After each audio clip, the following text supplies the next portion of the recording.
Hello students, हम पढ़ रहे हैं अपना चैप्टर 5 पुष्पी पादपों की एकार्की।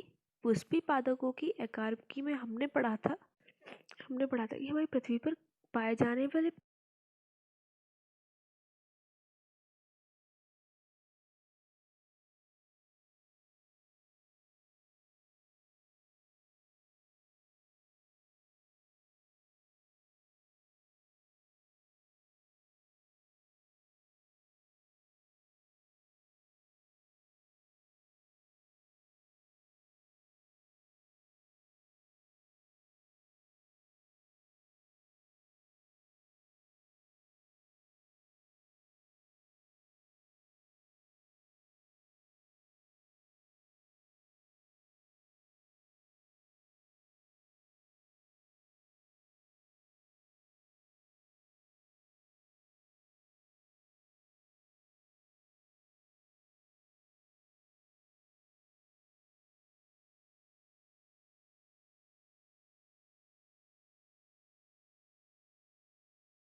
यानी कि पौधे का स्वभाव यानी कि हैबिट ऑफ द प्लांट। तो हैबिट ऑफ द प्लांट जो होती है, सबसे पहले आता है हमारा शाख।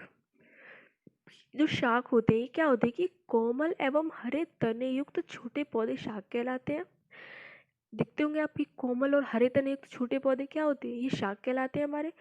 दूसरा आता है झाड़ी। झाड़ी तो कॉमनली आपको कहीं भी मिल जाएगी खड़ी हुई। तो ये जो झाड़ी होती है, ये काष्ठीय तने युक्त ऐसे पौधे होते हैं जो लगभग समान लंबाई की अनेक शाखाओं में विभाजित हो जाते हैं, उसे झाड़ी कहते हैं हम। उसके बाद आता है हमारा वृक्ष।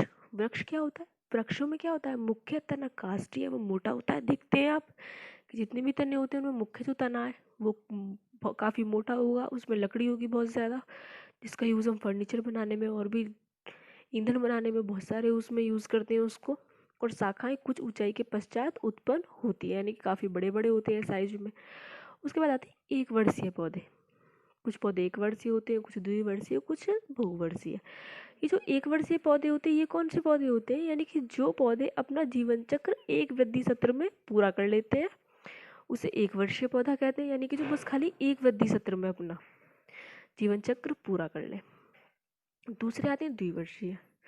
द्विवर्षीय यानी कि जो पौधे अपना जीवन चक्र 2 वृद्धि सत्रों में पूरा कर लेते हैं, उन्हें द्विवर्षीय पौधे कहते हैं। जैसे कि मूली, गाजर इत्यादि, ये दोनों वर्ष बोए, यानी कि ये 2 सत्र में बोए जा सकते हैं और 2 सत्र में ही इन्हें प्राप्त किया जाता है। ठीक, उसके बाद आते हैं बहुवर्षीय। बहुवर्षीय क्या होते हैं कि अनेक वर्षों तक जीवित रहने वाले पौधे जो होते हैं वो बहुवर्षीय पौधे कहलाते हैं। उसके बाद आते हैं परजीवी। परजीवी क्या होते हैं, ऐसे पौधे जो अपना भोजन के लिए दूसरे पादपों पर या पादप पौधों पर निर्भर होते हैं, उसे परजीवी कहते हैं। अब आती है जड़। तो आवृतबीजी पादप की अक्ष का भूमिगत भाग, जो आवृतबीजी पौधे होते हैं उसकी अक्ष का जो भूमिगत भाग होता है वो जड़ यानी कि रूट कहलाता है, जो भ्रूण के मूलांकुर से बनता है। अब आते हैं जड़ के सामान्य लक्षण। जड़ क्या होती है हमारी, तो जड़ जो होती है हमारी, जड़ को आपको पता है कि जड़ में गुरुत्वाकर्षण की ओर वृद्धि करता है जड़, यानी कि वो नीचे की तरफ फैलती है जमीन में। गुरुत्वाकर्षण फोर्स हमारा कहाँ से अप्लाई होता है, ऊपर से नीचे की तरफ लगता है, तो वो जो जड़ होती है वो नीचे की तरफ जमीन में वृद्धि करती है। जड़ पर पत्तियां व पुष्प नहीं पाए जाते। जड़ जमीन के अंदर होती है, ये भी आपको पता है। और जड़ों में पर्णहरिम का अभाव होता है, जिसके कारण वो प्रकाश संश्लेषण की क्रिया नहीं करती। यानी कि पौधे के बाकी पार्ट जो होते हैं वो प्रकाश संश्लेषण की क्रिया करते हैं, लेकिन जड़ जो होती है वो प्रकाश संश्लेषण की क्रिया नहीं करती।